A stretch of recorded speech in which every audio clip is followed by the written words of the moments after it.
shot House Majority Whip Steve Scalise and others at a congressional baseball practice earlier this week had with him a piece of paper with doodles and the names of 3 lawmakers, according to a person familiar with the case. The person told the Associated Press on Saturday that investigators WEREN and APOS sure of the significance of the names and DIDN and APOS know whether it was a list of people he was targeting.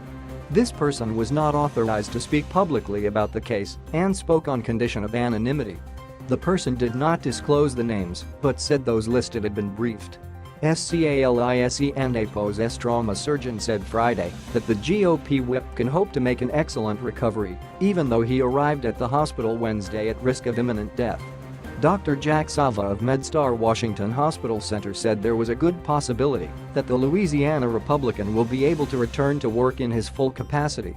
Sava declined to put a timeline on when that might happen or when Scalise, 51, will be able to leave the hospital. The doctor described how a bullet from an assault rifle entered Scalise and APOS' hip and traversed his pelvis, shattering blood vessels, bones and internal organs along the way. For now, Scalise remains in critical condition in the hospital and APOS intensive care unit.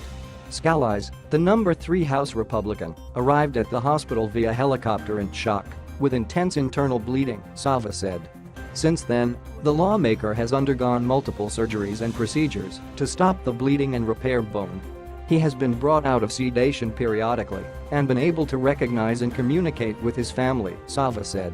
Scalise was wounded when a gunman opened fire at a GOP lawmaker baseball practice Wednesday morning. Several other people were also injured in WEDNB, SDAY and APOS shooting before Scalise and APOS security detail